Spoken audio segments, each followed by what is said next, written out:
soak up some wisdom, find everything you need to grow your cleaning company. I want to take a moment to thank you guys. Thank you for sharing the word, spreading the love. We've been growing like wildfire, and it is all thanks to you. If you get tons of value, spread the love, share the show, tell your friends, share us on Twitter, Facebook, subscribe on iTunes, YouTube, tattoo it on your forehead, all that good stuff. Show the world you're a proud member of Cleaning Nation. Today, we are chatting with Peter Weiss from Total Maintenance. Total Maintenance has been serving the state of New Jersey and Eastern Pennsylvania with commercial cleaning, floor cleaning, and handyman services for 14 years. If you want to reach out to Peter, you can get a hold of him and his team at www.totalservices.org. Peter, welcome to the show. Hey, Mike, how you doing? Thanks for having me on. Living the dream, my friend. So good to speak with you. Tell us a little bit about how you got in the cleaning business and how you found Cleaning Nation. Well, first of all, I just want to thank you for putting all those podcasts out there. It definitely has helped me over the years, just having someone else to go to get ideas and information to use towards my business. I got into the business, like I said, 14 years ago. My father-in-law has been in the business for basically 50 years. And at the time, I was in the vending machine business. I've always been self-employed and always liked doing my own thing. And he would always tell me how great the commercial cleaning business was. And I never believed him. I never wanted to be out there cleaning toilets or mopping floors. But he would always tell me, like we would have similar accounts where he might be doing the cleaning and just by chance in the area, I would have vending machines there. And he would say to me, you know, how much money are you making on those vending machines? And I would tell him maybe, you know, one account, $400 a month. And he would like to brag and tell me on how he was making $1,500 a month cleaning the building. And he's like, and then this weekend, we're going to be stripping and waxing their floors and I'm making $1,500 extra. Meanwhile, I'm bringing in 10 cases of soda to load into a machine. I'm outlaying $5,000 for a couple of machines. And he would just always brag about how wonderful the business was. And when I had an opportunity to sell my vending business, I said, I'm going to give this business a try. And that's how I got started. So did you partner with him or did you start your own gig? Nope, I started my own. He was kind of an old school guy, and now he had his own business, and I felt like I could get accounts and get started in the business on my own. So he gave me a lot of sales advice. He really wasn't hands-on or knowing details about, you know, how you go about stripping and waxing, carpet cleaning. He just basically had a subcontractor, took care of everything, and he just kind of wanted to do sales. So I went out and started my own business doing it the way I wanted to do it. Fantastic. And that was, looks like almost 15 years ago, right? Yep, in 2003. Beautiful. Yep, So almost 15. how you guys doing now? You got a bunch of employees running around? You doing any work yourself? Give us a little snapshot of the business as it stands today. Well, we stayed lean and mean over the years, and you know, I never had an office until maybe 7 years into business. Recently moved into nicer space as our sales have grown. I've kind of just done it incrementally. I've obviously I'm laying out for you know, for cash flow, for covering receivables. So it wasn't something that you know, I wanted to constantly grow. But now we got to a point where basically went from no accounts back in 2003. And now we have about 200 buildings we service, and our sales last year were 2.9 million. Good for you. That's a great 14 years, 0 to 3 million. That's a hell of a good start, my friend. I appreciate it, and we're still looking to move forward. I'm getting older, so at one point, you know, I was happy with, you know, when my sales hit $1 million or $1.5 million, and we kind of stayed at that level for a couple of years. But as time goes on, I realized, you know, we can get bigger, we can do things better, and we can be more profitable. So now my goal, I am turning 50, so I can't, I'm not the young kid I used to be, and so I'm much more aggressive as far as now trying to really continue to grow my business each year, which the last few years we have done. Great, because I got to tell you, the show's a lot more boring when people come on and go, "No, we have no goals. We're fine. Everything as it is." It's you know, easier for me, but listeners don't tend to like it. So I'm glad that you've got some goals, and that's easier on them as well. If they don't have big goals, then they might be happy staying at a certain size business, which for some people isn't a bad thing. But yeah, when you do want to continue to aggressively grow, you know, you need all the advice, all the help you can get doing it, because it's not an easy process. Yeah, that's I couldn't agree more. I found throughout my career, I've always had mentor or mentors that have been there, done that, whatever the Great. relationship would look like, paid or free or begging or whatever, it didn't make Absolutely. any difference. I've always had guys, gals, just people that have walked down that path that I want to walk down, whether it's business or otherwise, right? For, when I Sure. want to lose weight or gain muscle or be healthy, I might have a mentor in that couldn't know anything about business, but Yep. that's his expertise. So I love that you've got that attitude. And that said, how Yep. can I help, my friend? What's going on specifically in your world that I can bring some value to you and Cleveland Nation?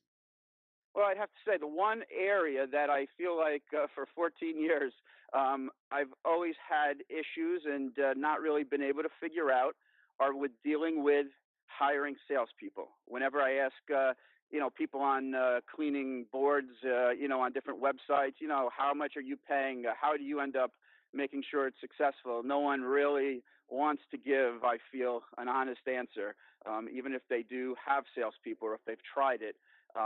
I have been really my main salesperson, and I have other people who make money when doing sales on and off during the course of their other business, if they're quality control managers, things like that. But when I seem to try to hire a salesperson, first of all, I really never can find anyone with past experience in commercial janitorial. And when I do, they haven't particularly, I guess, been that successful in trying it before.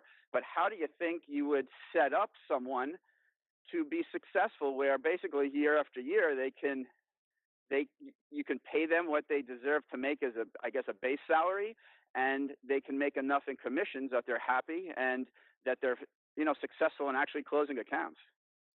Great question.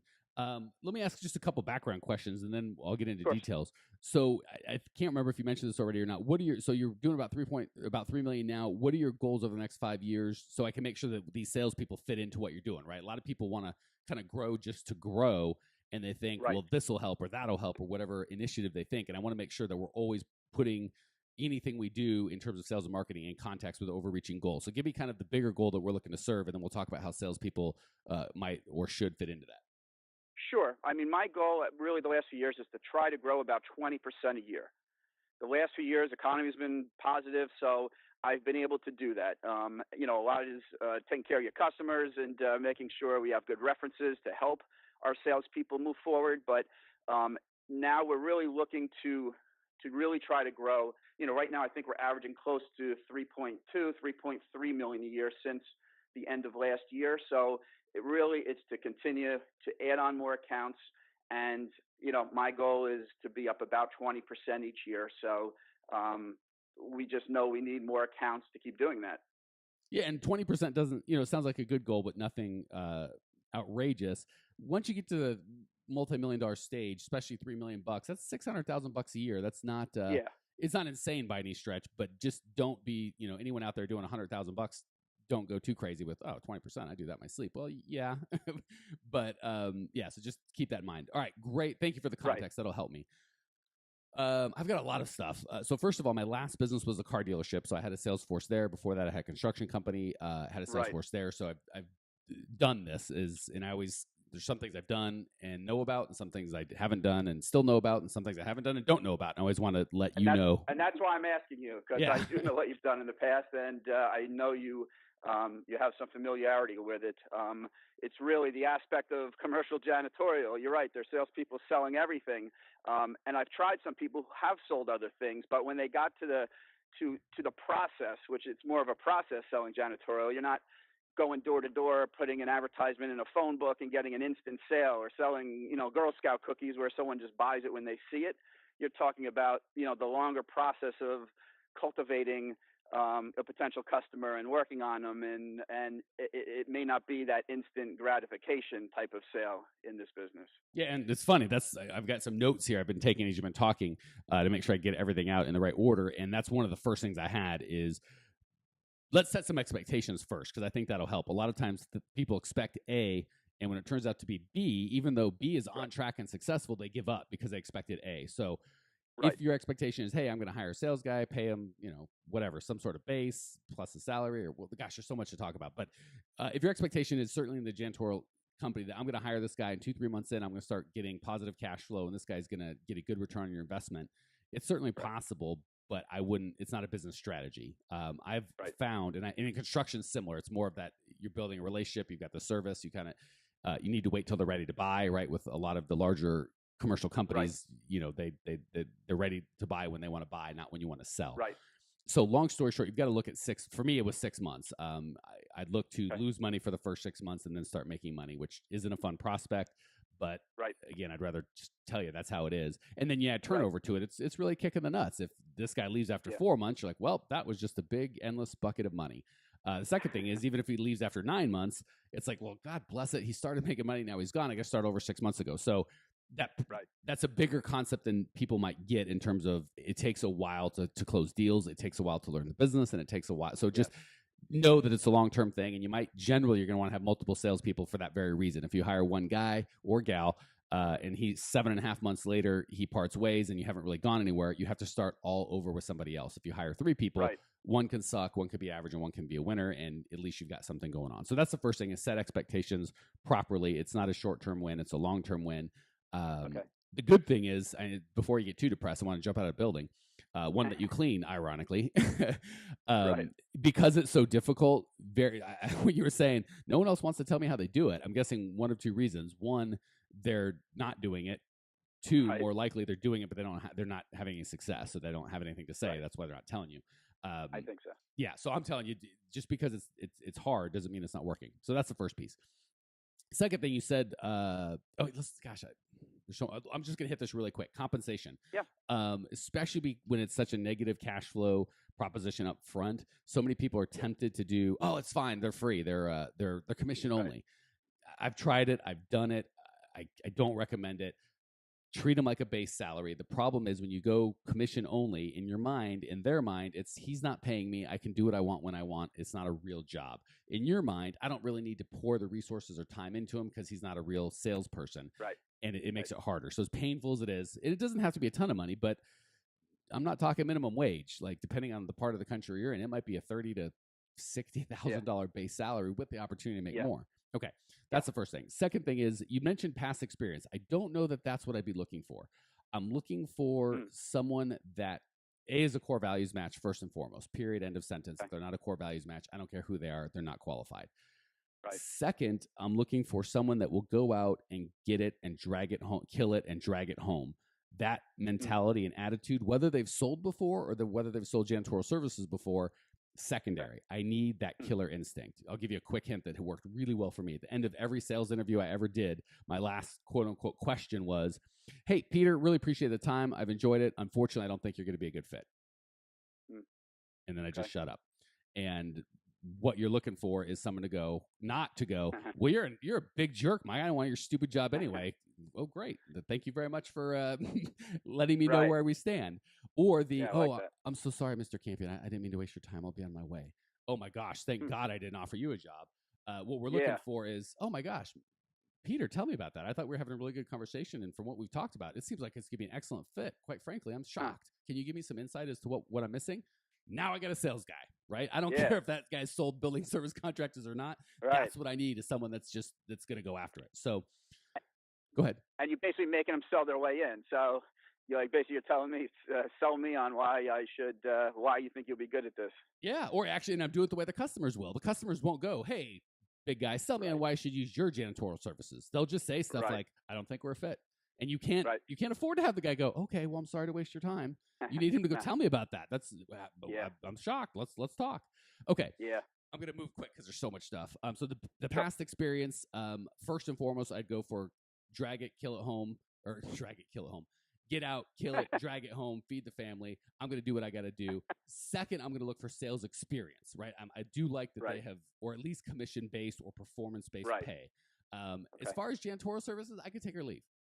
I found that they get bad training and they think they know everything, and it's you just have to spend the first 3 months untraining them before you can train them, and so I almost devalue. Not that it would be a deal breaker, but I take that as a negative, not a positive. If they've got janitorial sales experience.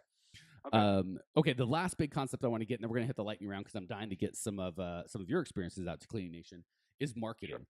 I got to tell you, the better your marketing is, the better your salespeople are. I always used to think, I'm just going to put more money into salespeople and less money into marketing, and let these. Why would I pay for a bunch of marketing when that's your job, for crying out loud? Right. Very, very different. Marketing is getting a predisposed, pre-qualified, pre-interested prospect in front of your salesperson.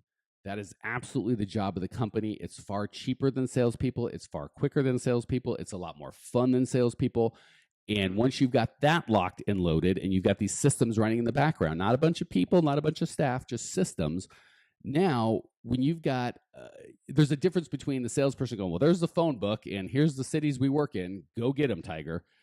Right. There are guys that can do that, and they earn $150,000 a year, and you have to hold their hand and pat their head and tell them they're amazing, and they're high maintenance. It's like a Ferrari. You don't just park it and forget about it. You got to be on that thing. Right. But if you have a system where you've got qualified, interested leads, you've already educated and indoctrinated in how to buy and what's important and what should this process look like and why price and hours isn't what you should be asking and what the real opportunity, what the real fears they should be addressing are. Once you've kind of educated them and indoctrinated them through a good marketing system, and you just know, hey, on a bad month, we're going to have 47 inquiries, and on a good month, we're going to have 62. And of those inquiries, they're all interested.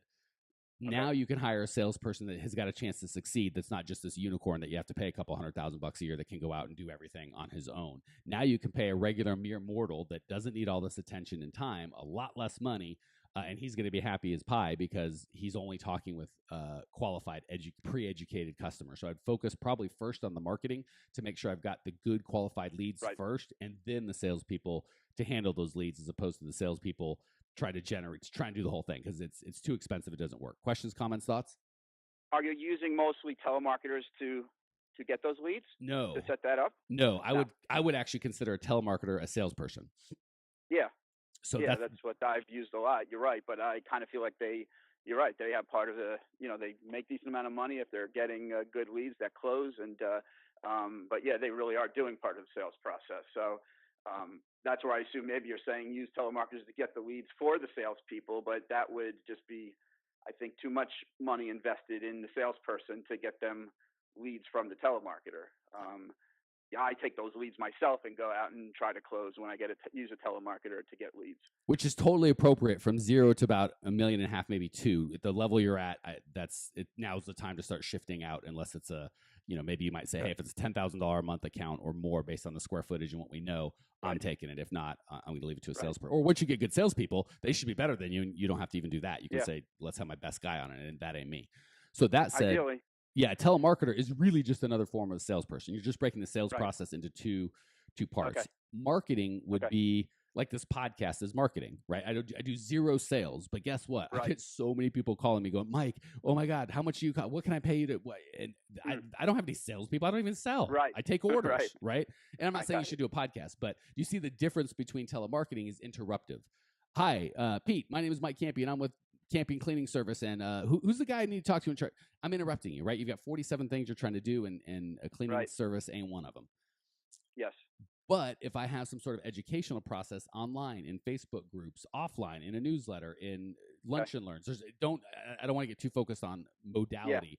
But if I'm putting out content in terms of, hey, Mike, are you looking to grow your revenues this year? Well, yeah, I'm looking to grow my revenues. Did you know that facilities management can not only is it 4% of your overall budget, but it can affect sick days, it can affect revenue, it can affect that conversation I'm interested in having. Oh, well, we're doing a lunch and learn for 20 business owners like you at the Roost Chris down the road. See how that's now that's marketing, right? Now that's not interruptive. It's you're jumping into the flow of what I'm already thinking about and worried about, and saying, here's some information for you. And the information is going to be stuff like 7 things you got to know before you hand over the keys to your facility to a complete stranger. Oh shit, I'm interested in that. And then I might download that report from your website. And guess what? If you I get 300 people a month downloading some sort of content that I've offered. Now, instead of if I've got $5,000 a month to spend on marketing, how much do you think I'm going to spend on Tom, Dick, and Harry that I don't know? Virtually none. How much do you think I'm going to spend on the people that have downloaded a report and said, I'm interested in that? Because guess what? If I download a report that says 7 things you got to know before you hand over your keys to a commercial cleaning company, I'm a pretty damn good prospect, right? I'm not a Tom, Dick, or Harry. I'm interested. That's right. So that gives you the opportunity to now focus your salespeople effort and marketing efforts on those people, as opposed to here's a phone book, which is very expensive and very time consuming. All right. I've yacked way too much, and I'm dying to get some of your feedback. Let's hit the lightning round. I'm going to ask you 3 quick questions. I have no doubt from the time that we spent, you're going to give me 3 amazing amazing answers. Question number 1, what's the best advice you've ever received in the cleaning business? Best advice, I'd say, when I look back, even though I don't always believe it, or I have a hard time believing it at times, I realize my father-in-law had once told me, he said, this business is a numbers game.